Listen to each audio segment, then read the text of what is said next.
¿Y usted cómo se siente hoy después de ese fallo de la jueza Lidia Álvarez, abogado José María Díaz? Bueno, Renato, mire, muy buenos días, Renato, buenos días al abogado Félix Ávila y buenos días a la población hondureña que está atenta a estas últimas noticias y obviamente creo que esto marca un punto de inflexión en la construcción de un nuevo Estado de Derecho, Renato. Independientemente del resultado de esta sentencia, el caso Pandora, para mí en lo particular, significa una sacudida a la clase política y considero que esto va a marcar un punto de inflexión a la clase política en el sentido de que para la próxima campaña electoral ocuparemos de políticos nuevos, de políticos con hojas de vida transparentes y creo que va a marcar un hito para el funcionario público, un funcionario público que va a actuar apegado siempre a la Constitución y a las leyes. Pero bueno, con esa pregunta que me formula y con la pregunta que formula Cristian, Renato, es una pregunta sumamente técnica. Yo creo que habría que explicarle un poco más a la población hondureña. Y mi participación el día de hoy, Renato, si bien es cierto, soy coordinador del Consejo Nacional Anticorrupción.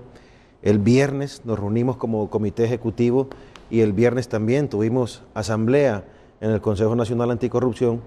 En el comité ejecutivo estuvimos analizando varias posibilidades de la resolución, sí, antes de que la conociéramos.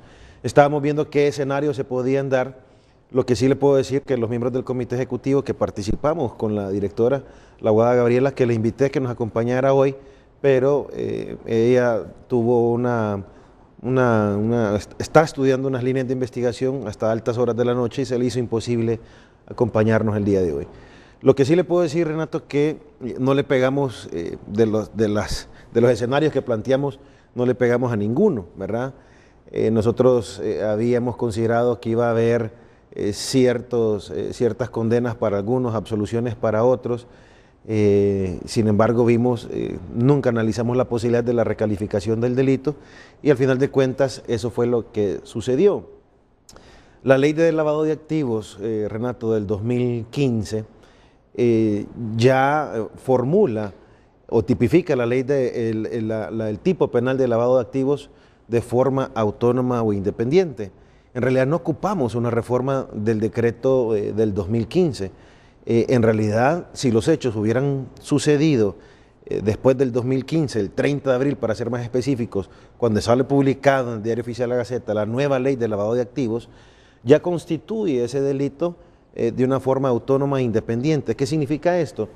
Que no necesita una precedencia de un delito. El decreto 45/2002 en el gobierno del presidente Ricardo Maduro, la primera ley de lavado de activos, que necesariamente teníamos que concatenarlo con otro delito para que pudiera materializarse la ley del lavado de activos. Y al final, ese es el delito neurálgico del requerimiento fiscal por parte del UFESIC y ese es el que está dando tanto de qué hablar, que si es con la ley del decreto 2002, no se configura el delito de lavado de activos, pero que si hubiera sido el hecho teniendo la vigencia de la nueva ley de lavado de activos, no es necesario, del 2015, no es necesario que haya ese delito precedente. La ley de lavado de activos subsiste o se configura ser autónomo e independiente por el simple hecho de darle la apariencia de legalidad a fondos que se obtuvieron de forma ilícita. Entonces, no es tan sencillo, hay que explicarle un poco más a la población. Sin embargo, el caso es altamente complejo. El caso de alguna forma pone las barbas en remojo a la clase política. Ahora, ningún candidato de elección popular que reciba fondos de un partido político va a poder utilizarlos si no se cerciora, si no verifica la proveniencia de esos fondos. Al final de cuentas, todavía estamos en la etapa preparatoria del juicio. Yo quiero felicitar a la MASIC, porque acuérdense que es la MASIC la génesis de este tema. La MASIC es la que empieza. Sin embargo, nosotros somos muy respetuosos, yo en lo particular, del actuar del Poder Judicial. El Código Penal, el Código Procesal Penal, establece el principio de independencia de la Constitución de la República, pero obviamente los fallos van a ser aceptados, van a ser criticados.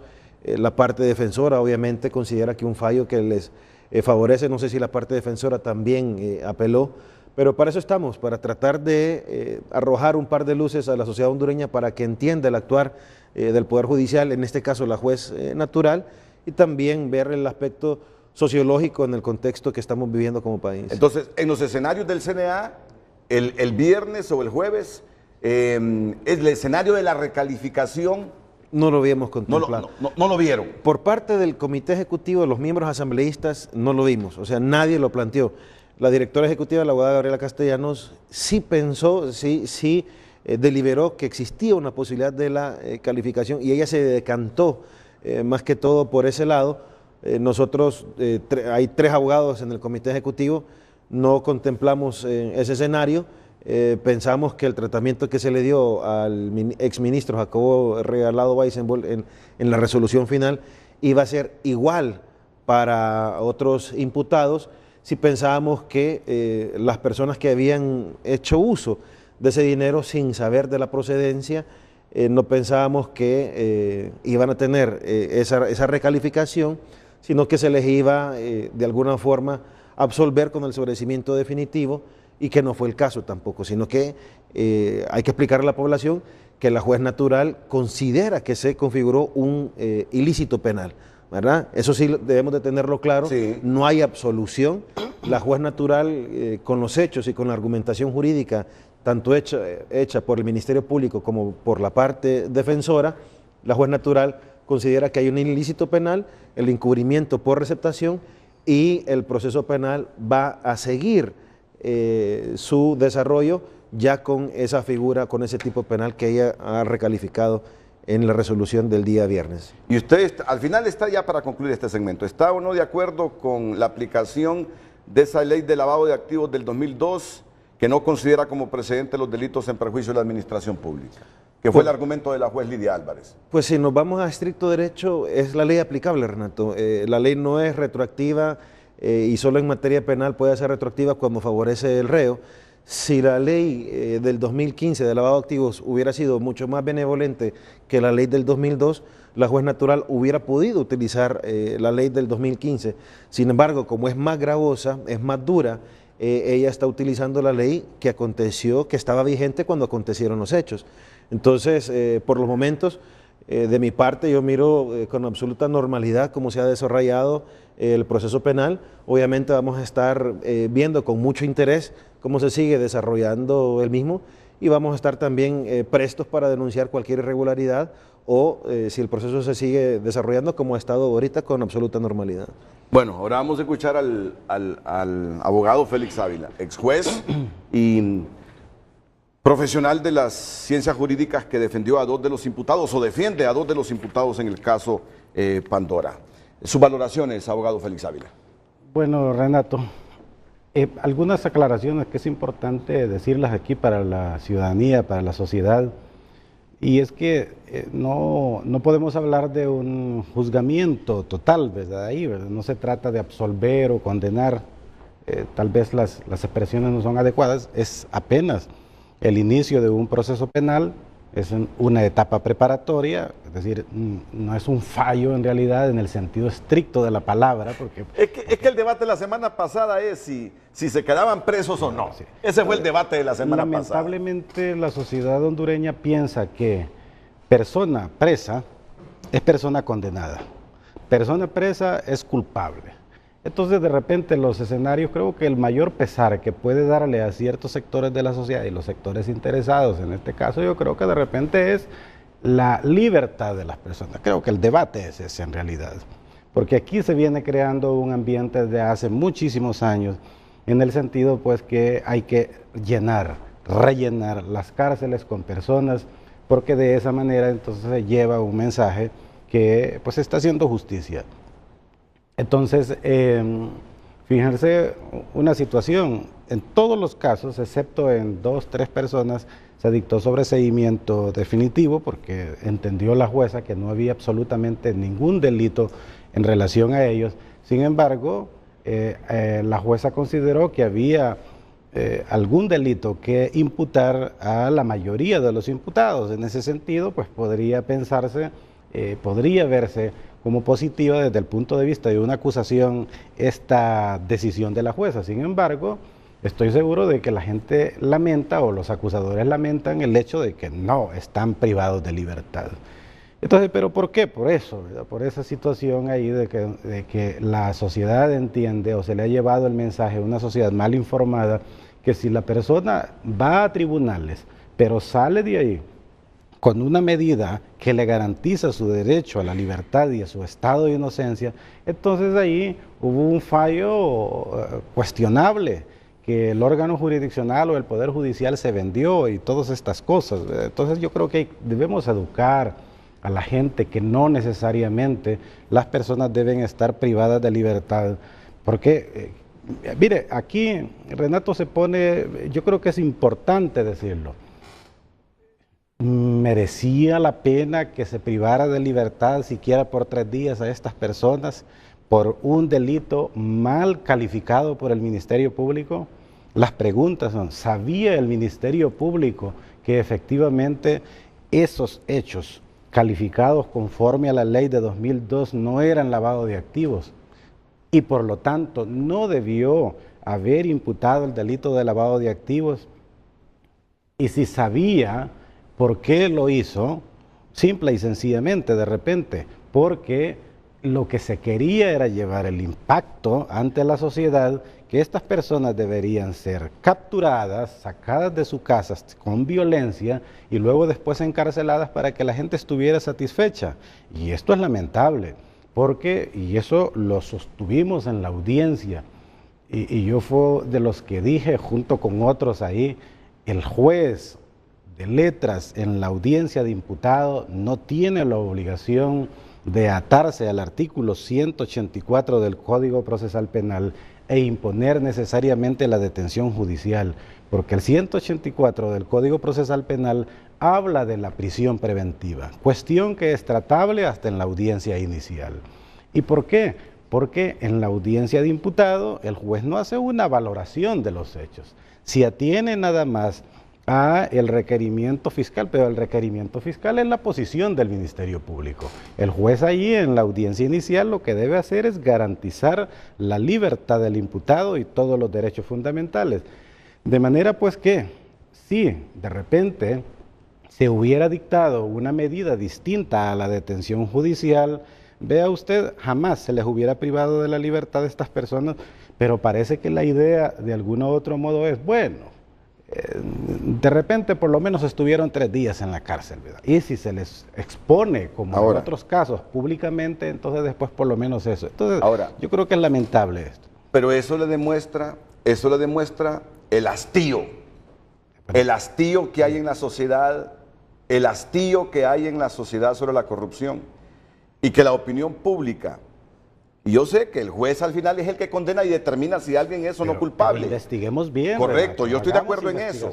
Pero mire, en Honduras, cualquier imputado que se le asocia a la corrupción, y los imputados vienen porque el Ministerio Público a través de la UFESIC o el Ministerio Público como tal presenta requerimientos fiscales. Hay que hacer bien el trabajo. Bueno, pero ya esa es otra cosa. A nivel del pueblo, no hay que engañar entonces a nivel de la población, cuando escucha que el Ministerio Público a través de la UFESIC presenta un requerimiento por asuntos de corrupción, la gente demuestra, y lo ha demostrado en este caso de Pandora, que tiene hastío, que solo le mencionan la palabra corrupción y quiere ver a la gente en la cárcel. Por supuesto, nadie quiere eso. Sí, ¿verdad? Ahí coincidamos en eso. Claro. Que los hondureños quieren ver a cualquier persona asociada, supuestamente asociada, no digamos ya asociada, condenada, en actos de corrupción, la quieren ver en la cárcel. Pero no forcemos a las instituciones del Estado a tener que complacer a la sociedad hondureña con este tipo de cosas, porque el asunto es, estamos muy de acuerdo, yo creo que nadie está de acuerdo con el crimen, Renato, de ninguna naturaleza. El asunto es, la gente está hastiada y por lo tanto entonces llevemos las cosas de cualquier manera. Yo creo que no se puede hacer eso. Por ejemplo, este caso de la ley de 2012 es claro. La tipicidad dice, y mire, yo creo que también decía yo que hay que aclarar ciertas situaciones. No es que el delito de lavado de activos no requiere de un delito precedente, aún con la ley actual, es decir, la autonomía del delito no es el hecho que el delito es absolutamente autónomo, que no depende de nada. Siempre será un delito complejo. Actualmente en la ley de 2015 siempre requiere que exista un delito precedente. Lo que pasa es que en las leyes anteriores, la ley de antes incluso de la de 2002, requería de que hubiera una condena. Esa era cuando el delito no era autónomo.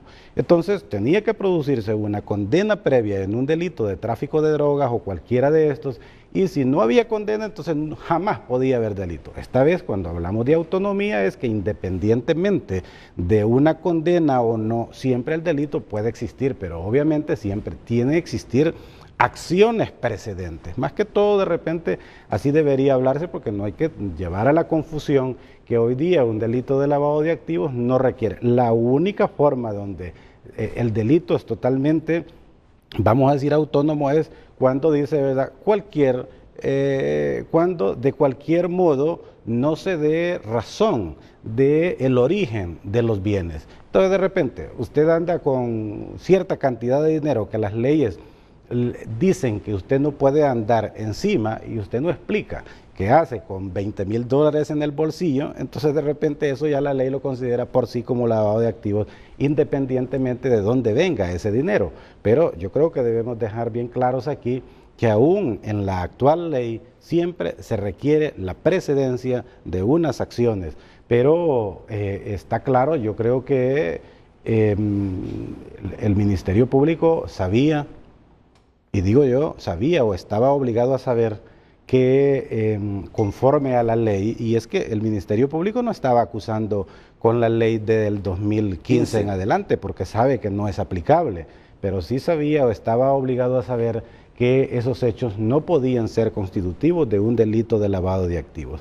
Entonces, afortunadamente, nosotros como defensores y la mayoría de todos los defensores sabíamos efectivamente que no podía ser, y desde el primer momento de los argumentos así se lo hicimos saber a la jueza de letras.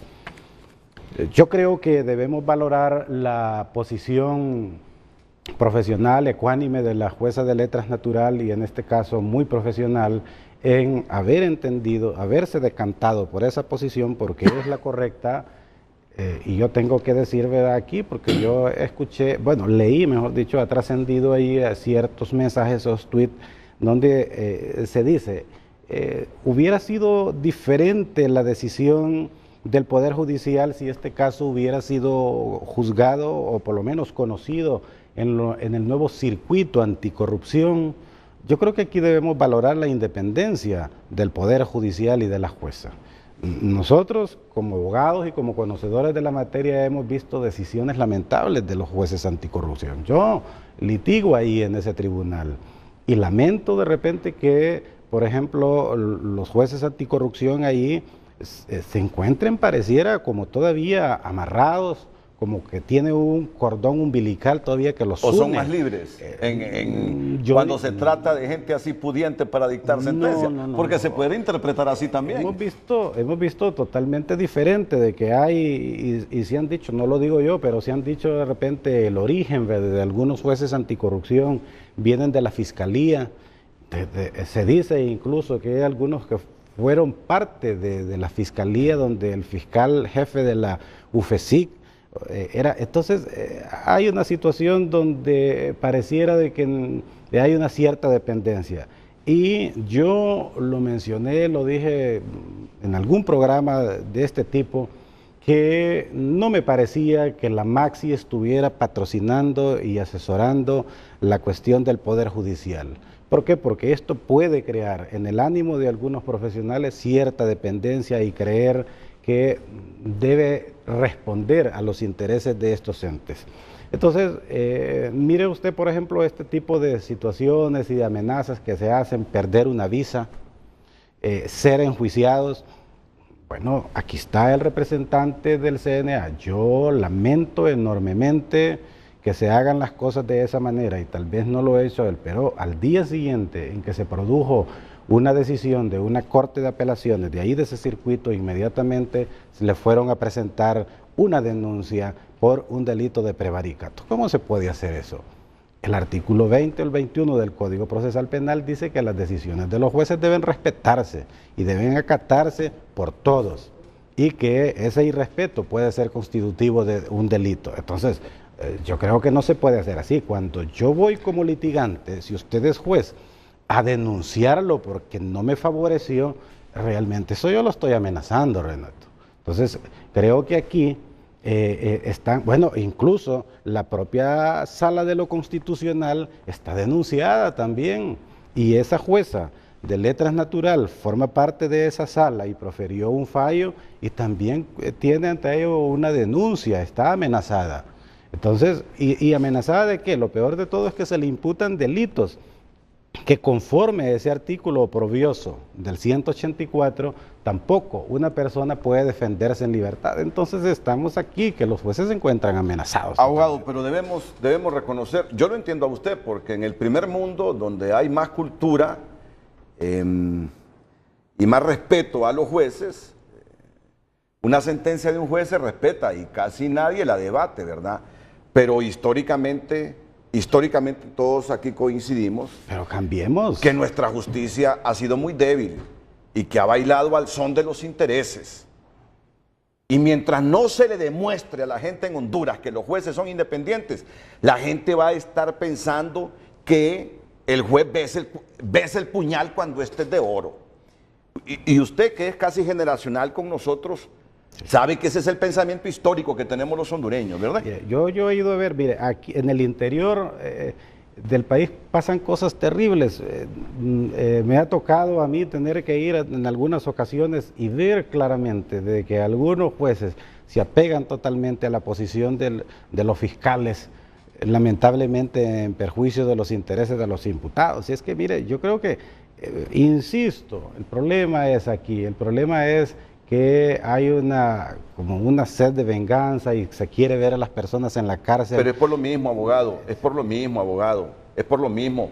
La corrupción nos tiene como estamos en este momento, es por lo mismo. Es decir, usted sabe que aquí en Frente a Frente es libre de hablar lo que usted crea conveniente y rebatir hasta el mismo moderador. Yo no soy dueño de la verdad, pero el prejuicio de la gente en Honduras es enorme contra los jueces que besan el puñal cuando este es de oro.